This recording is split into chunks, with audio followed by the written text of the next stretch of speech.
নাজিরাবাদের ঘটনাস্থল ও তার আশপাশের ১০০ মিটারের মধ্যে ৫ জনের বেশি লোকের জমায়েত নিষিদ্ধ করল প্রশাসন। নাজিরাবাদে যাচ্ছেন শুভেন্দু অধিকারী আজ। ২০ জন বিধায়ককে নিয়ে ঘটনাস্থলে যাবেন বলে জানিয়েছেন বিরোধী দলনেতা। ঘটনাস্থল পরিদর্শনের পর নরেন্দ্রপুর থানা পর্যন্ত মিছিল করার কথা রয়েছে তার আগে বিজ্ঞপ্তি জারি করে ভারতীয় ন্যায় সংহিতার ১৬৩ ধারা জারি করল প্রশাসন। নাজিরাবাদের ঘটনাস্থলে জমায়েত হলে তথ্য প্রমাণ নষ্ট হতে পারে এবং সাধারণ মানুষের অসুবিধা হতে পারে বলে মনে করছে পুলিশ। আরও জোরালো হলো জোট জল্পনা। বুধবার রাতে নিউ টাউনের হোটেলে গিয়ে হুমায়ুন কবিরের সঙ্গে প্রায় ১.৫ ঘন্টা বৈঠক করলেন সিপিএম এর রাজ্য সম্পাদক মোহাম্মদ সেলিম। তার দাবি জোট নয়, এটা মন বোঝার চেষ্টা। তবে হুমায়ুন কবির স্পষ্টই জানিয়েছেন ১৫ই ফেব্রুয়ারির মধ্যে যাতে জোট প্রক্রিয়া শেষ হয় সেই দায়িত্ব দেওয়া হয়েছে সিপিএম এর রাজ্য সম্পাদককে। এই বৈঠকের খবর সামনে আসতেই তা নিয়ে তীব্র কটাক্ষ ছুড়ে দিয়েছে তৃণমূল। আশানুরূপ আলোচনা হয়েছে, মন বোঝার চেষ্টা করা। ২১-এর বিধানসভা ভোটে আইএসএফ এর সঙ্গে জোট বেঁধেছিল সিপিএম। এবারের বিধানসভা ভোটে কি হুমায়ুন কবিরের হাত ধরবে তারা? সেই জল্পনা আরো জোরালো করে বুধবার নিউ টাউনের ওয়েস্টার্ন হোটেলে সাসপেন্ডেড তৃণমূল নেতা এবং জনতা উন্নয়ন পার্টির চেয়ারম্যান হুমায়ুন কবিরের সঙ্গে বৈঠক করলেন সিপিএম এর রাজ্য সম্পাদক মোহাম্মদ সেলিম।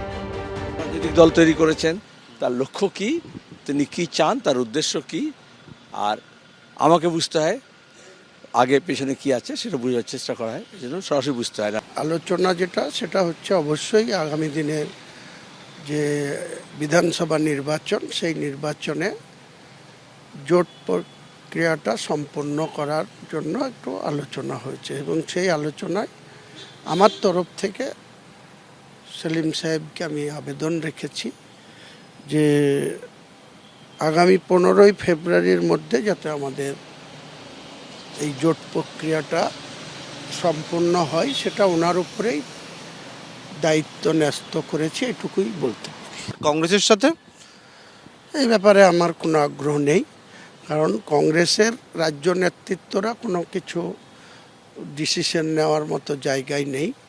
আজকের যে প্রদেশ কংগ্রেস সেটা রেখে দেওয়া হয়েছে ঠিকই, কিন্তু দিল্লির কংগ্রেস।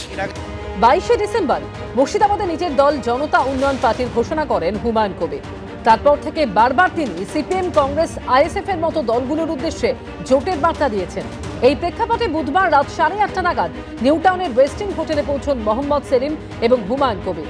প্রায় ১ ঘন্টা ৪০ মিনিট ধরে বৈঠক হয় দুজনের। প্রস্তাব তো ছিল জোটের, সেটা জোট এভাবে হয় না তাড়াতাড়ি করে। বামপন্থীর মধ্যে আলোচনা করার পরে বামফ্রন্টের বাইরে যে আছে বামপন্থী দল তাদের সঙ্গে কথা বলবো, তারপরে আইএসএফের সঙ্গে কথা বলছি, এবং তারপরে আর এরকম অনেক দল আছেন যাদের সঙ্গে আমরা কথা বলছি। আমার কাছে যা আমি মনোভাব বুঝলাম তাতে আগামী দিনে প্রবল সম্ভাবনা রয়েছে যে সিপিএম তথা তাদের বামফ্রন্টগতভাবে এবং তার সঙ্গে আইএসএফ, ওনার উপরেই দায়িত্ব ন্যস্ত করা হয়েছে। আইএসএফ এর ব্যাপারটা উনি দেখবেন। শেষ অবধি হুমায়ুন কবিরের সঙ্গে সিপিএম ও নওশাদ সিদ্দিকীর আইএসএফ কে জোট বেঁধে ভোটে লড়তে দেখা যাবে। আমরা প্রায় ১ বছর আগে থেকে এই প্র্যাকটিসটার চেষ্টা চালাচ্ছি যে বিজেপি এবং তৃণমূলের বিরুদ্ধে যে সমস্ত ফোর্স আছে, সেকুলার ফোর্স যারা আছে, তারা ঐক্যবদ্ধ হয়ে বিজেপি এবং তৃণমূলের বিরুদ্ধে ২০২৬ আপকামিং অ্যাসেম্বলি ইলেকশনে আমরা লড়াই করি এবং বিজেপি এবং তৃণমূলকে অপ্রাসঙ্গিক করে তুলি বাংলাতে। আমরা তো অলরেডি আলোচনা চলছে আমাদের সাথে, কংগ্রেসের পিসিসি কে অলরেডি আমরা চিঠি একাধিকবার দিয়েছি, অবশেষে আমরা এআইসিসি কে দিলাম। মায়ের ডিমান্ড, চাহিদা যে বিজেপি এবং তৃণমূলের বিরুদ্ধে যত সেকুলার ফোর্স আছে ঐক্যবদ্ধ হবে। অন্যদিকে সেলিম হুমায়ুন বৈঠক নিয়ে তীব্র কটাক্ষ ছুড়ে দিয়েছে তৃণমূল। মোহাম্মদ সেলিম, তিনি সিপিআইএম এর রাজ্য সম্পাদক, তাকে একদম দেউলিয়া রাজনৈতিক ভিক্ষুকের মতো আচরণ করছেন। আপনার পার্টি সিপিএম একা লড়তে পারেন না, বামফ্রন্ট করেছেন, তো বামফ্রন্টও পারছে না।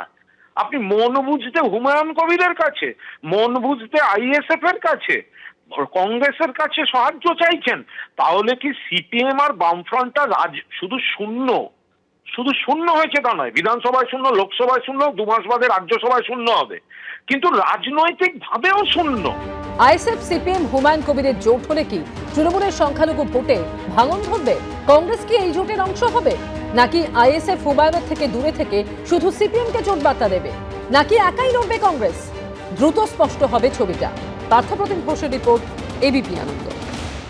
এবিপি আনন্দ, এগিয়ে থাকে, এগিয়ে রাখে।